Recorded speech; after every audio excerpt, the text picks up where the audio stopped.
তুমি প্রেমিকার পিছনে ঘুরে 15 বছর বয়স তোমার, 20 বছর 22 বছরে বাইক লাগবে তোমার। তোমার বাবা বিয়ে করা সত্ত্বেও সে তার যৌবন কাটাতে পারেনি তার বউয়ের সাথে, মানে তোমার মায়ের সাথে, তোমার জামা কাপড়ের ব্যবস্থার জন্য। তুমি বুঝো যুবক, তোমার বাবার বয়স এখন 40, সে তোমার মার কাছে আসলে আর অনুভূতি নেই, তার শক্তি কমে গেছে। তুমি বুঝবা না যুবক, 15 বছর বয়সে তুমি যত উত্তেজিত, তোমার বাবা 30 বছর বয়সে এরকম ছিল, সে আসতে পারেনি।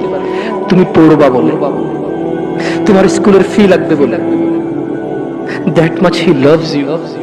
তোমার বাবা তোমাকে এত ভালোবাসে। জি, তোমার এই খারাপ বাবাটা যে তোমাকে বাইক নিয়ে দেয়নি, তুমি নষ্টামি করো, মেয়েদের পিছনে করো, মোবাইল রিচার্জ করে দাও মেয়েদের, তোমাকে যে ডেইলি 500 টাকা করে দিতে পারে না।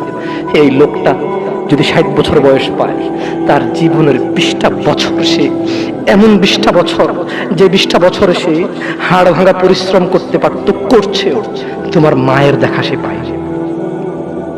এমন মূল্যবান যৌবন 20টা বছর দিয়েছে, 50 বছর বয়সের দেশে আসছে। তুমি বিয়ে করে বউ নিয়ে আলাদা থাকো, তুমি বিয়ে করে শ্বশুর বাড়িতে যাও, তোমার বাবা দেশে তো আসছে, তার যৌবন আর নেই, তার ওই সুখ স্বাচ্ছন্দ্য আর নেই। তোমার যৌবন তৈরি করেছে তার যৌবন দিয়ে। এই মুহূর্তে কোটি টাকা দিলে কি সে যৌবন কিনতে পারবে? তোমাকে তোমার বাবা এত ভালোবাসে, আর আল্লাহ বলছে তোমার এই বাবা, যে বাবা ঘুষ খেয়ে তোমাকে মানুষ করার চেষ্টা করে বিদেশে পড়ালেখা করানোর, যে বাবা এই এলাকার চেয়ারম্যান হতেই হবে, না হলে নয়, এতগুলো মানুষের দায়িত্ব নিচ্ছে, অথচ সে নিজেও জানে দায়িত্ব পালনে সে ব্যর্থ হবে, শুধু তোমাকে R15 কিনে দেওয়ার জন্য, শুধু তোমাকে বিদেশে পড়ানোর জন্য। এত মূল্যবান, এত আদরের বাবা।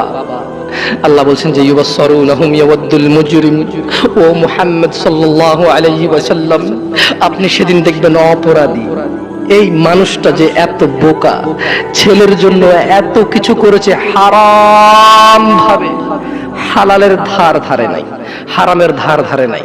জি, আপনি আপনার ছেলেকে ভালোবাসছেন, শুধুমাত্র অপরাধী হয়ে মৃত্যুবরণ করার কারণে আপনি আল্লাহকে বলেন, ইয়া আল্লাহ, আব্দুল্লাহরে নাও জাহান্নামে ফেলো, আমাকে ছাড়ো। এই ভালোবাসা ছেলেকে বাসবে? এই ভালোবাসা বাসবে?